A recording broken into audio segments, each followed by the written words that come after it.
सरकारला कर्जमाफीची प्रक्रिया सुरू करण्यासाठी मुहूर्त सापडत नाही। जर जुन्या नियमांनुसारच कर्जमाफी द्यायची होती तर समिती कशाला नेमली होती देवा?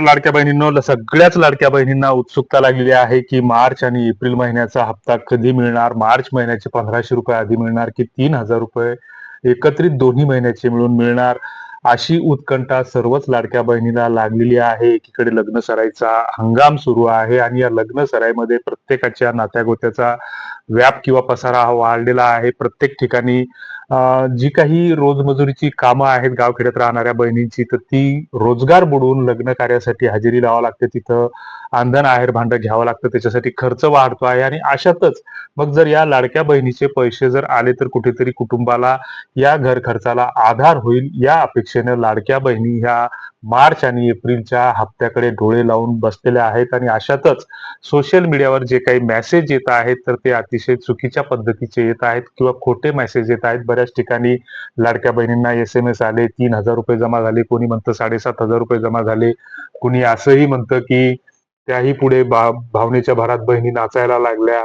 म्हणजे असे काही काही मूर्ख बहादर सुद्धा आहेत की बहिणीचं नाव घेऊन बहिणीला नाचायला लावणारे खोटी माहिती देऊन, त्यातच कोणी म्हणतं 12 जिल्ह्यात झाले, 13 बँकेत झाले, आणि असे सातत्यानं दिशाभूल करणारे मेसेजेस सातत्याने या समाज माध्यमातून किंवा या मीडियावरून फिरत असतात।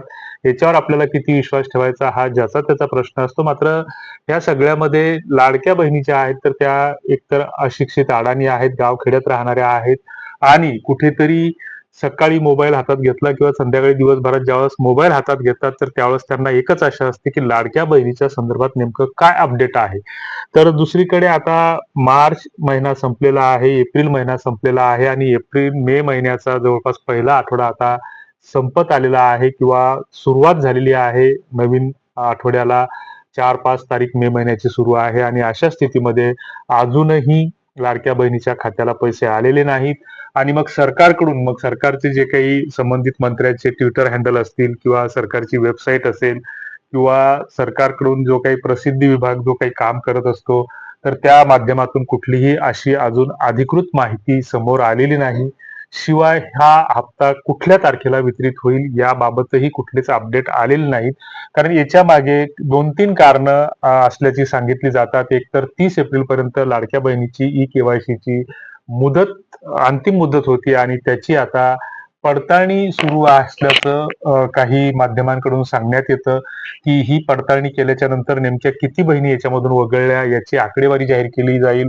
मात्र लाडक्या बहिणीची जी काही सुरुवातीपासूनची जी काही मागणी आहे, तर ज्या काही लाडक्या बहिणींना जो काही हप्ता द्यायचा असेल तर तो एका निर्धारित तारखेला तो दिला पाहिजे। जसं वेतनभोगी लोकांचे वेतन हे 30 किंवा 1 तारखेला होतात, तर त्या पद्धतीनं सरकारनं 1 ते 10 तारखेच्या दरम्यान किंवा कुठली तरी एक निश्चित तारीख करून 1-2 दिवस मागे पुढे होईल अशा हिशोबाने हे पैसे दिले पाहिजेत। कारण 1500 रुपये म्हणजे काही फार मोठी गोष्ट नाही।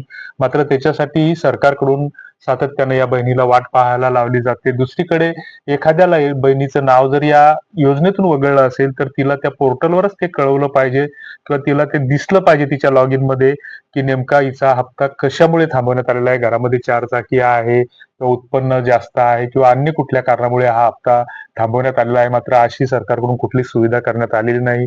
दुसरीकडे जी काही नसरापूरमध्ये घटना घडलेली आहे, तर महाराष्ट्रामध्ये वेगवेगळ्या सातत्यानं घटना घडत असतात आणि मग ज्या काही आपल्या तुमच्या आमच्या जे काही मूलभूत समस्या आहेत तर त्या समस्याकडचं अनायासे त्या गोष्टींकडे लक्ष वेधलं जातं आणि मग ह्या ज्या काही महत्वाच्या गोष्टी आहेत त्या दुर्लक्षित समजल्या जातात। तर सध्या तरी मे महिन्याच्या दुसऱ्या आठवड्याच्या नंतरच 15 तारखेच्या 15 मेच्या नंतरच हे लाडक्या बहिणीचे पैसे जमा होतील अशी माहिती सूत्राकडून प्राप्त होत आहे। तेव्हा ज्या काही बातम्या या संदर्भात येत आहेत तर त्या चुकीच्या आहेत, निराधार आहेत, दिशाभूल करणाऱ्या आहेत, कुठेतरी तुमची भावनिक दिशाभूल करणाऱ्या आहेत। तुम्ही जर या चॅनलवर पहिल्यांदाच आले असाल तर चॅनल सबस्क्राईब करायला विसरू नका। तुर्तास धन्यवाद।